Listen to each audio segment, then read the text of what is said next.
welcome to this is LuvStrong, our podcast.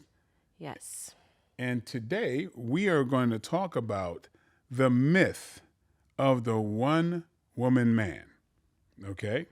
Now, just this might sound kind of familiar that there's no such thing as a one woman man. Men are their purpose is to procreate and to have several women.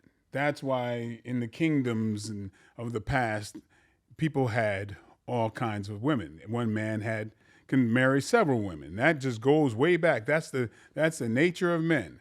I think you've heard some stuff like that, right? Yeah, I heard it forever. Didn't exactly agree with it, but I'm a woman, so. Yeah. So, well, here's a news flash: is that people always want to do what's in their heart, right? Everybody wants to find an excuse to do what they want to do anyway. But let's look at the truth of things the way I see it. This is my opinion. I really haven't met a man or a woman who, when it came down to it, didn't want to be in a loving relationship with somebody that they can build something with and build a family with. And that was based on trust and honesty, somebody who loved them just wholeheartedly. And if there are people who really feel like that's not what you want, well, go ahead. Or go on believing that, because I just don't really believe it. I know a lot of men who try to say, okay, this whole thing about men, we should have several women. And I would love to have had debated Brother Kevin Samuels, rest in peace, before he passed away on this subject, because every now and then I would catch a show, but I caught a number of shows of him and other people expounding on this belief that the man's true nature is not to be with one woman.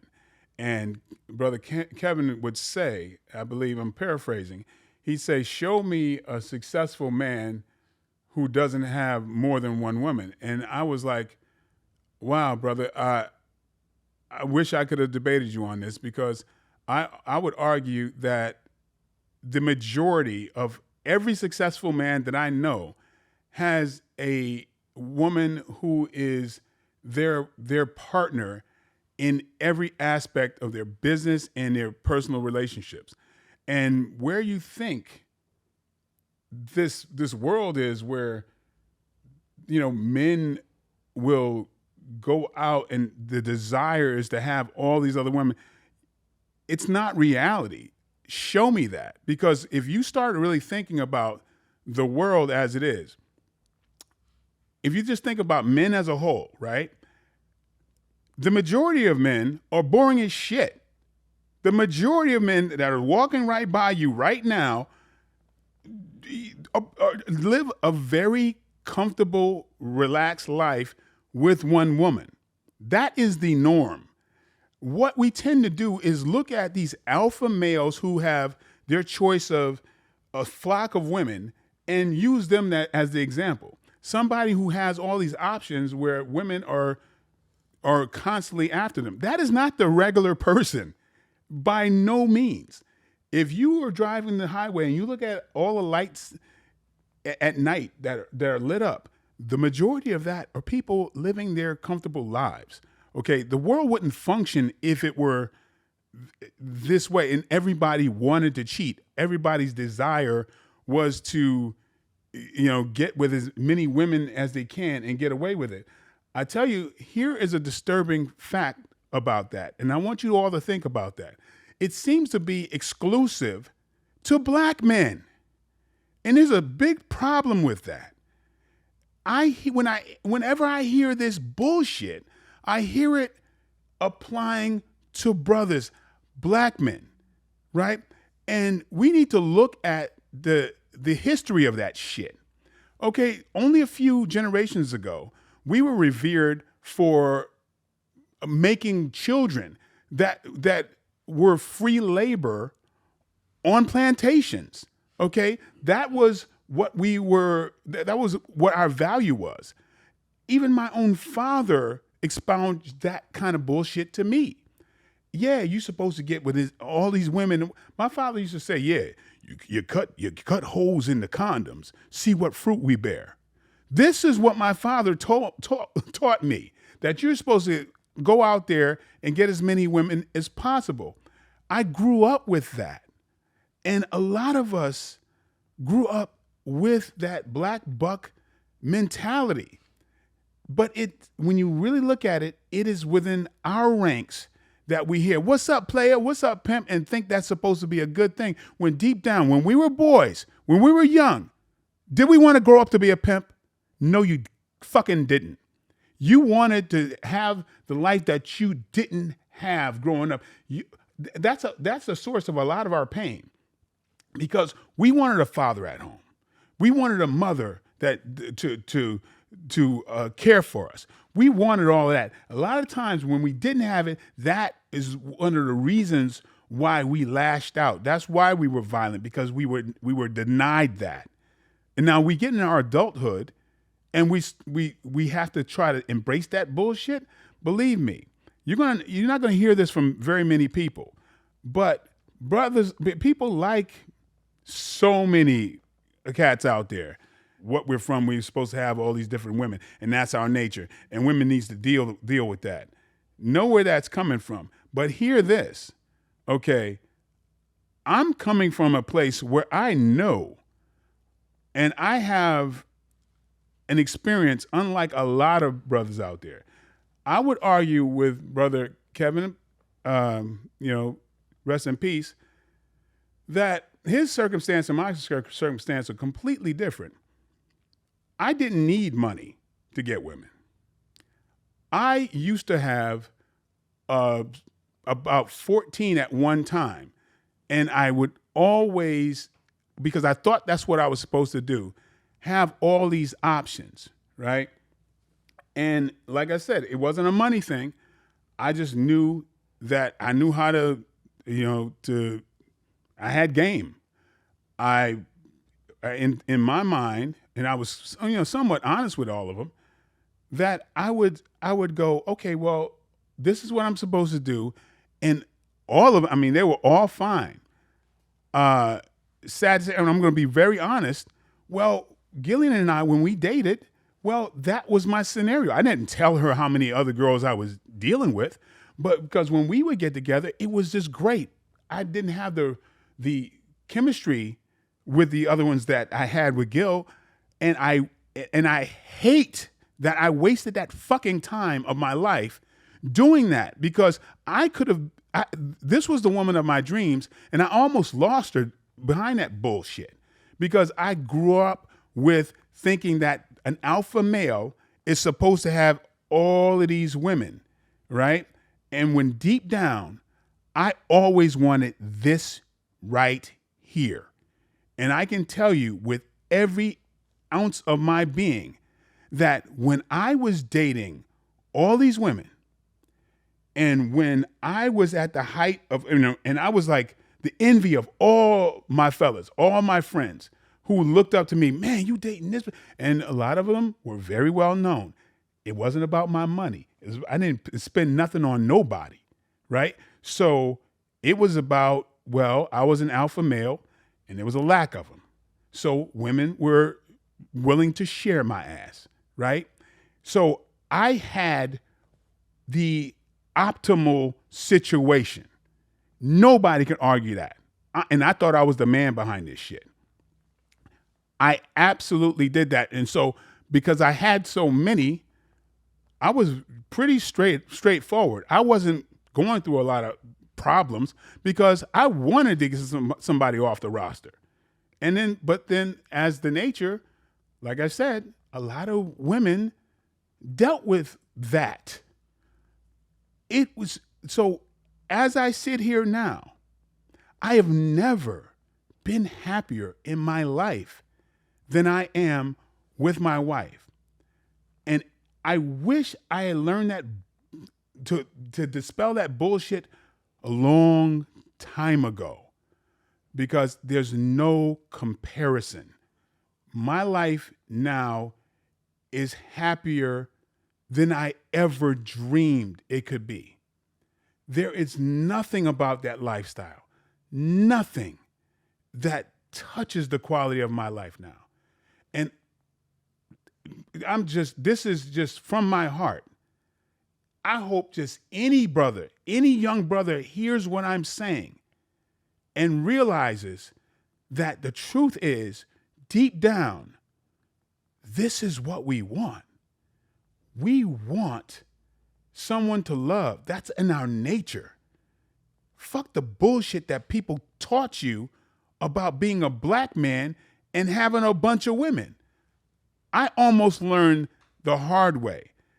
It took me so long to gain her trust and get her to a point where she knew I was serious and I was done with all that shit. So I implore you to hear what I'm saying.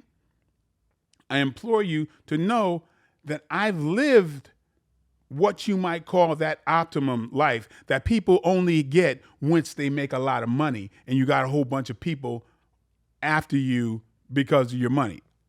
I had it in a different situation. Okay. So I know I'm repeating myself, but I hope you hear my words. Let me hold 1 second. Now, I just want to make sure that you want to chime in. I don't want to just take it over, but I had to get that off right away. Yeah, I understand. I mean, as a woman, I mean, I think as women, we hate the fact that so many men kind of have that type of mentality, that they think that it's okay to go out and have multiple women, because as women, we're emotional beings, we're emotional creatures. We are more attached emotionally. We don't need to be out there with a whole bunch of men. Mm-hmm. We want that one man at home who's going to respect us and love us and take care of us and protect us and just all those things that we need as women, So, when we see and hear, like I have friends who are still in the dating world and they got to deal with, they're almost to the point they come to me like, you're so lucky you're married. Because if you had to be out here right now in this dating world, like it's the worst. It's like, it's so many beta males. It's so many guys playing games. There's so many guys cheating and lying and making up this and making up that online, in person, in clubs. And they're like, it's just the worst right now. All I want is a good man who's going to just be there with me and not feel the need to like play me and be out there with all types of women all over the place. It's like, and I know I've been there in my own life, prior to you. And it's painful, especially when you just want someone who you can just be at home with and not have to think twice about every time they go out, who are they with? What are they doing? Are they really where they say they are? Do they lie to me? Are they really with another woman? Like, no one wants to deal with that. And we as women cannot be emotionally attached to a man physically, sexually, mentally, if we still have in our head that they might be out with another woman or multiple women. Yeah. There's a disconnect that will always be there, know? Yeah, but as a man who grew up in that, I have to say, and I know to some guys you might think, oh, like I'm coming off like I'm better than you. No, I was you. My responsibility in my position is to tell you something that you might not have ever heard.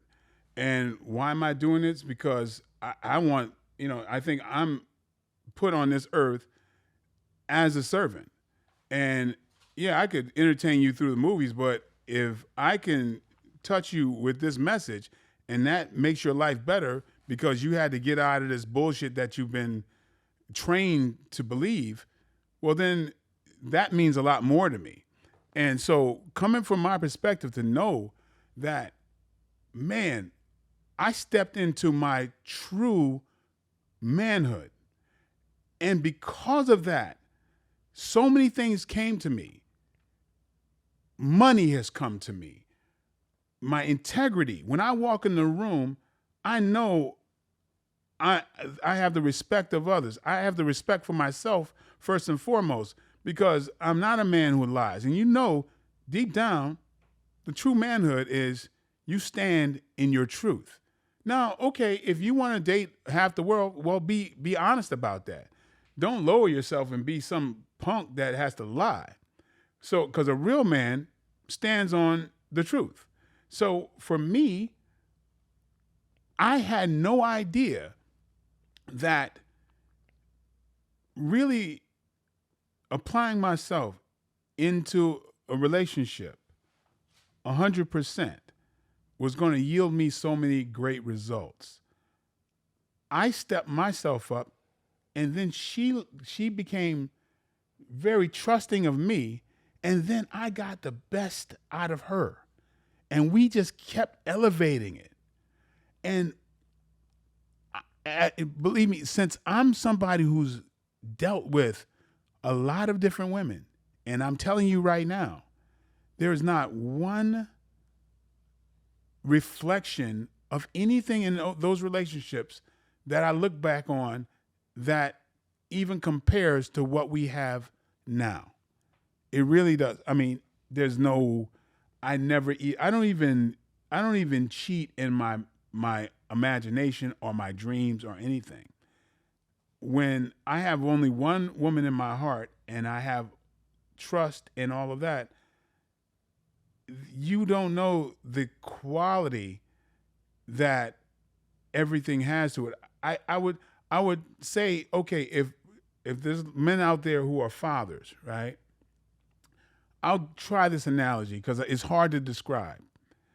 But when your daughter or your son looks at you and has a encounter with you, I don't care if you're out for the simplest thing, and your child says, "Thank you, Daddy," and you have those moments, can another child do that for you? No, they can't. There's something pure in that relationship that no other person can deliver to you. So there is a place that I have found with my wife, my companion, that no other woman could ever touch. And so here I stand, knowing that I've had a flock before, that I'm in a place where that was nothing compared to what I'm saying that I have now, that there's a place where you won't want anybody else.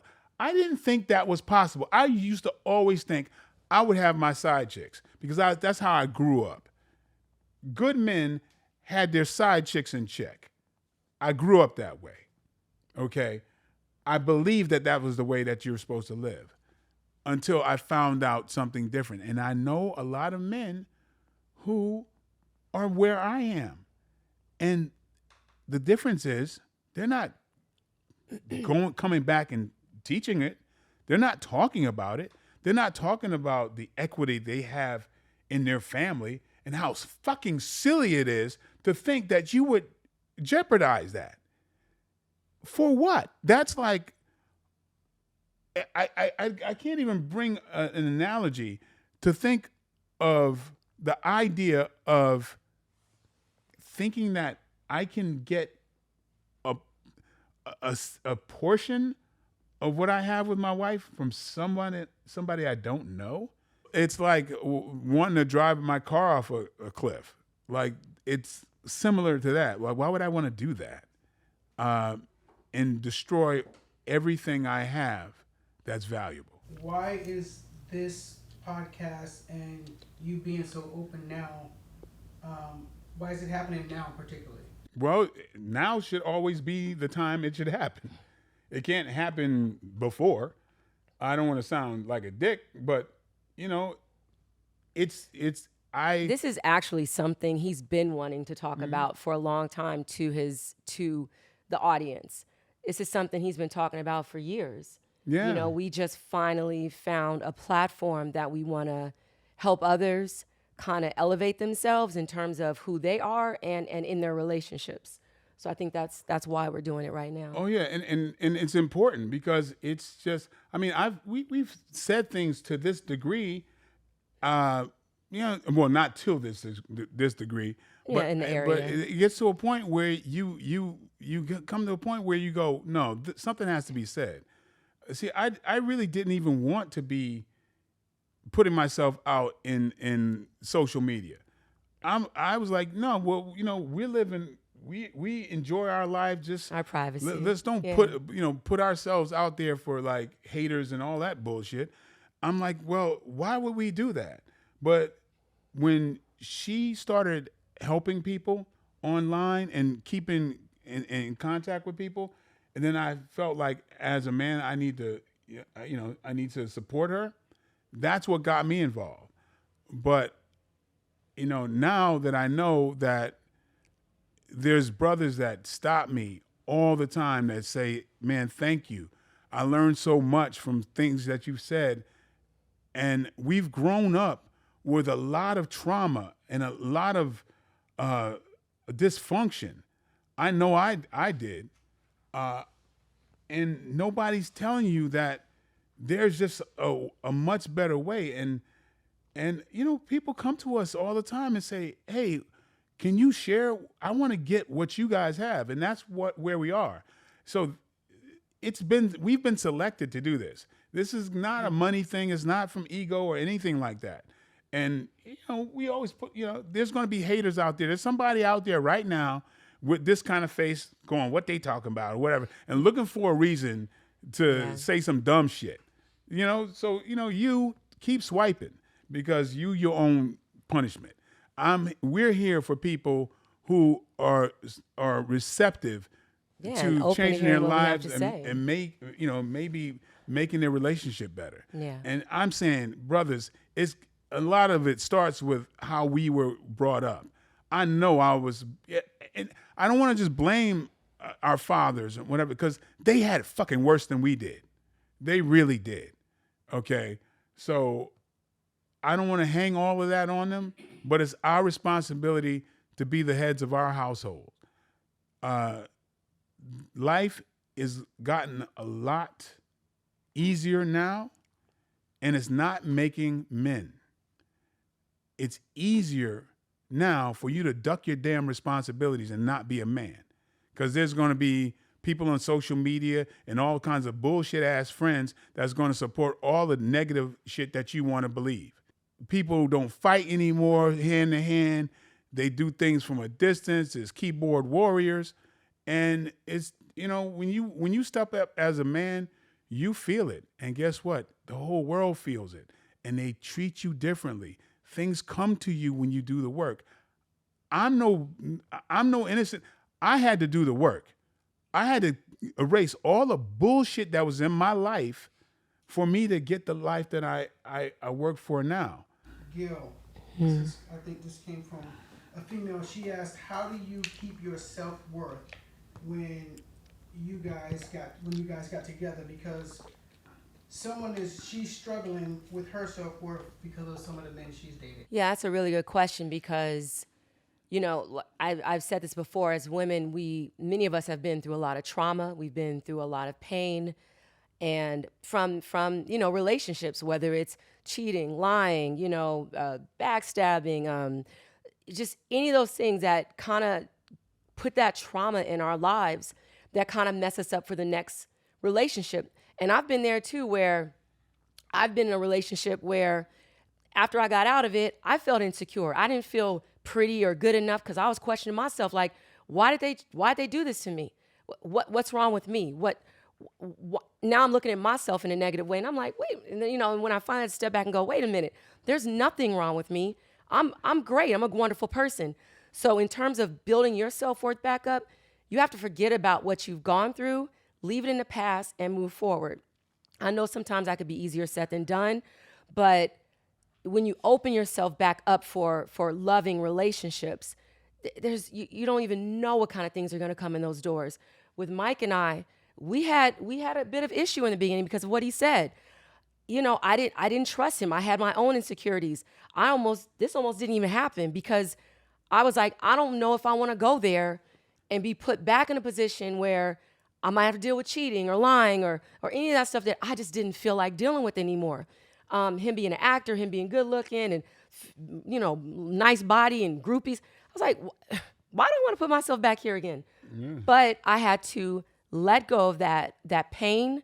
I had to let go of that trauma and that vulnerability, and just open myself up for love again, which I'm really glad I did, because once I did, I opened myself up to him. He was able to see what I did, right? The work I did. And then it made him do the work to become the man that he needed to be for me, so that we could be on the same exact level of love and respect and consideration for one another. Because if he hadn't done the work, I might still be like that questioning. You know how we, women will looking at a man's phone, trying to see where they're at, like all kind of. I don't do that with him. He can leave his phone around me for hours. I have the passcode. I don't look in it. I don't need to. I trust him so freaking much because he's done the work to be the man that he knows he needs to be for me. And I know he never wants to lose me. So why would he do something that would put himself in a position to lose me? And that's where my self-worth comes in, because I know what I'm worth now, and I know what I'm worth to him. Yeah, I know the before and after. I know how slick I was. I was real slick with shit, right? And but to be in a place where I don't ever have to think twice about anything I say. She uses my phone. It doesn't matter, That would have never happened before. But I'm sorry. Sometimes I can't even come up with the adequate words to tell you what the difference is now. But what about like how hard it is for you to lie to me? Yeah, just like I'm saying, stupid lies, like. I've gotten to a point where I'm a little superstitious now. I don't lie to nothing about nothing. And in fact, the only time I lie is on birthdays or Christmas things. That's kind of what I'm talking about. Yeah, because like even then I try not to. Like I told her that I was going to the gym one time. Normally we go to the gym together, but I told her I was going to the gym, but I was really getting her this piece of jewelry.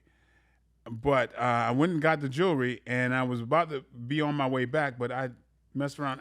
I drove to the gym real quick, walked around, just stepped in it and stepped back out, and then drove back home just so I know I didn't lie. Technically, he didn't lie. He was at the gym. Yeah, so I didn't lie. I was at the gym. So, but, I may be taking it a little too crazy, but honestly, maybe you call it superstition, but I've gotten to a place where I have no bullshit. I have the integrity and the trust of everyone, especially my wife. And that feels so good. I feel like I've really stepped into who I was always supposed to be. And I can't tell you the riches that come from that. I think psychologically it opened me up to get all of the blessings that were there for me because I feel like I deserved it. That's my part of the story. I hope that other people can see that might be a way forward for them, because we have not been encouraged as black men to think family first and to be there for our family and for our women. We've been taught the opposite. We've been divided by others, and we have been dividing ourselves. So not trying to preach, trying to put a seed in there to think maybe we should think a little different about who we are and what we're capable of. I want you to think about the young version of yourself. My brothers, I want you to think about when you were young. That's who you really were before you learned all the other bullshit. Did you really feel when you were young that were your dreams being the father that you didn't have? Being the husband that you didn't see? Hopefully there's a lot of people who grew up with that. Then, by all means, and kudos to good men out there who provided those examples. But I'm talking about guys like me who I didn't have any positive role models, none whatsoever. Even the role models I had was teaching me to have, have side chicks and women, just keep going, and just look at the looks and what somebody might look like on my arm and all that type of stuff. So honestly, I never saw as an example the relationship that I have with my wife growing up. One last thing I'll share. This is a story I've shared in the past. I was 14. I was in a gang fight. Cops broke us up. When cops came, I got on a bike to get away. I drove zigzag through all kinds of different woods and things. I was in Connecticut at the time, and I found myself in a neighborhood. Anybody from Bridgeport knows where Lakeside is. Right near on the off of Reservoir Avenue in that area, and I saw this neighborhood that was built by a lake, and it was beautiful.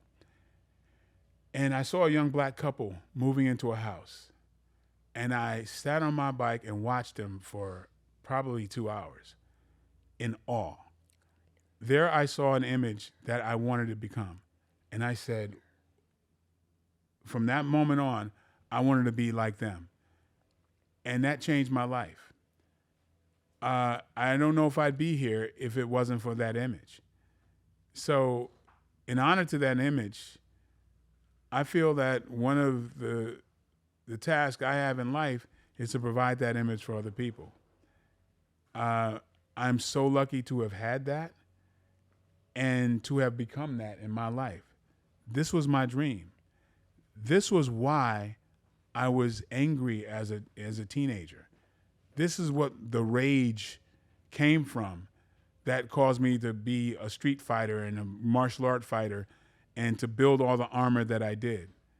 Yeah, and I just want to finish one thing is that I know a lot of men out there can sometimes be like, oh, my woman is in my ear. She's nagging me. She's this, she's that, she's that. This, And a lot of times I just want you to kind of think, look at yourself and look at some of the things you do. Not saying either party is perfect, but like with Mike, when I saw him doing the work, becoming the man he needed to be, a truthful, honest, loving individual that was really dedicated to me, it made me give 120% of myself to him. And that's what made our relationship elevate to such a wonderful level. I didn't feel the need to nag him. I didn't feel the need to do things like that because I'm like, I got a good ass man who I trust with my life. I trust with my children. I trust in every way possible. And it's because he did the work and I did the work, and together, this is what we created. So sometimes just kind of take a look at yourself and see if you're being the man that you need to be for your woman, and then maybe she'll become different when she sees you doing the work. Yeah, and right? And then the inspiration, I feel like you really were heroic in the fact that you trusted me. And I would hope that women can take a page out of your book and bury the trauma that they might have lived with. So, because you had everything to lose and you trusted that. You gave your heart to somebody out of love and trust. And then here we are, only because you did that. And I accepted there would be times that she would be trepidatious about if I didn't call in, but I didn't want to. I understood that, and I said, nope, she should be. I was always able to look from her perspective, and I would would call in. I would definitely make sure that, especially if I'm off doing a movie or whatever, for a while, I had to make sure that she knows that she's with me no matter where I am. And then I did that work and never had to do it anymore, because now we know who we are, and she knows that, to think of anything else is just ridiculous. How do you guys stay connected and motivated for each other? Wow, it's no work, really. It's like, we're best friends. Yeah, we really are. Yeah, I give my life for my wife. So one of my main jobs is to take care of my family, and it starts with this one right here. So I love making her happy. It makes me happy. So it's really kind of self-contained. Yeah, and I think just who we are as individuals, I mean, we're both caring, we're both loving, we're both considered, respectful. That helps lend to that connection we have. I mean, we're so close. It's a little ridiculous how close we are, but and not saying everyone should be like this, but we're super close. This is literally my soulmate. I can't imagine ever being with anyone else in my life. I told him if anything happens to him, I'm done. I'm just becoming like old, what do you call them, spinster. Yeah, I'm gonna live in a house with like 10 cats because I'm done.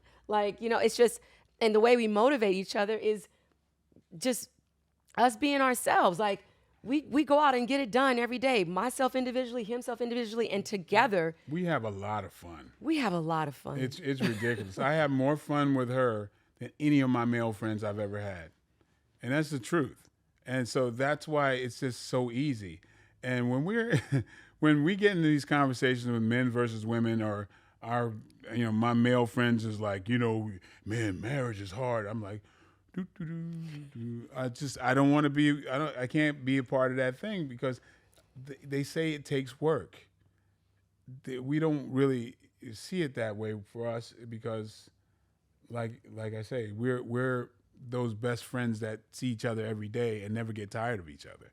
So we don't have to put that on anybody else. But it's easy to be a one-woman man when you have that's the only woman. I've exceeded my fantasy in so many ways. I've exceeded what I thought was a great relationship and got to another place. Somebody asked, what does it mean to be a man in today's society? I would say that's a good question for you to answer.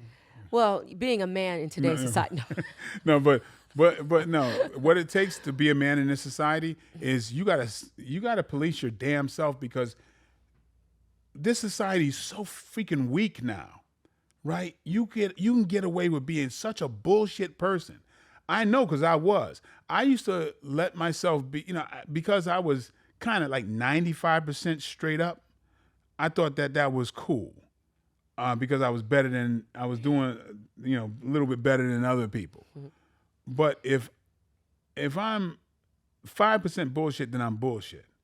So standing on your manhood, knowing that you really represent what I feel is a true man, is somebody is 100. So to get there, sometimes you gotta ignore even your friends who just want to tell you anything that you want to know, because it will tell you everything that you want to hear, and when society's kissing your ass, you know the truth. You know when you're being honest or not.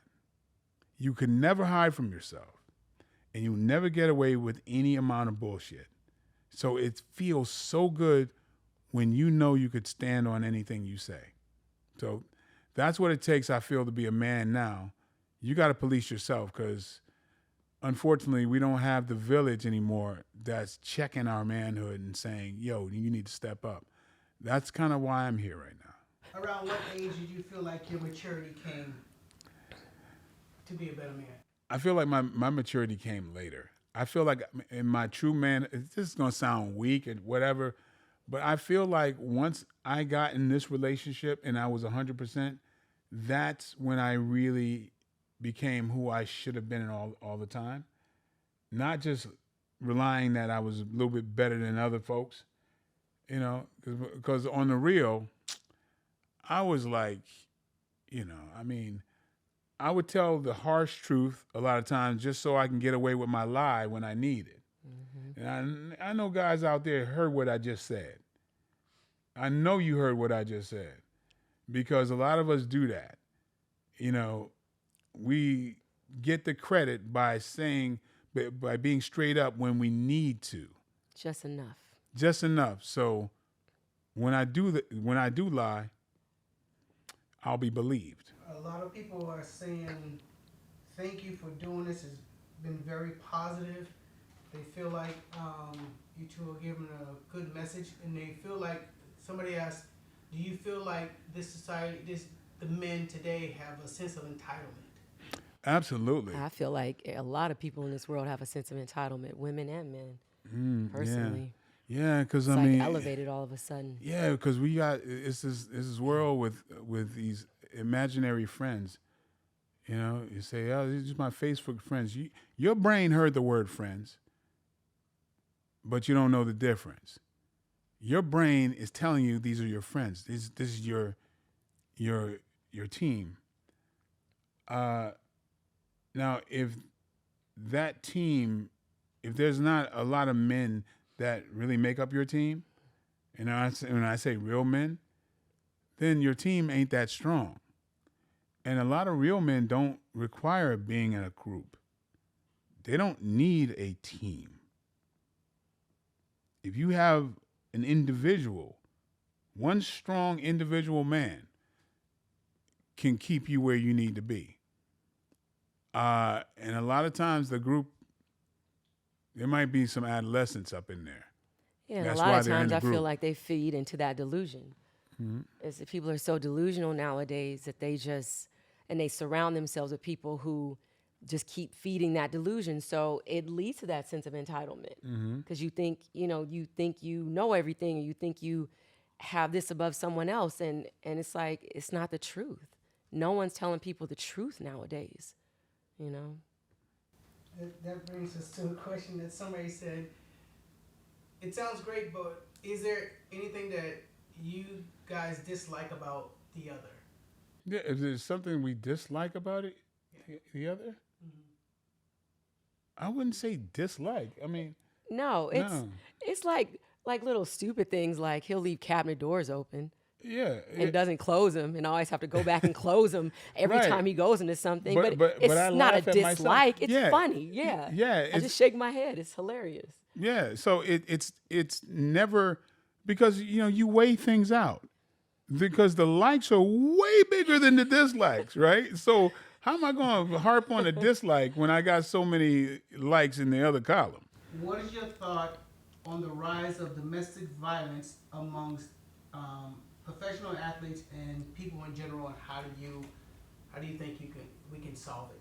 The rise of domestic violence in professional athletes. Yeah, it's a lot of stuff you see on the news with, professional athletes beating on their wives or throwing freaking TVs at them or something crazy. Well, I mean, Domestic violence in general. Yeah, just in general. yeah, I didn't know there was a rise. I thought it just maybe it's just exposed, and I thought it was always there.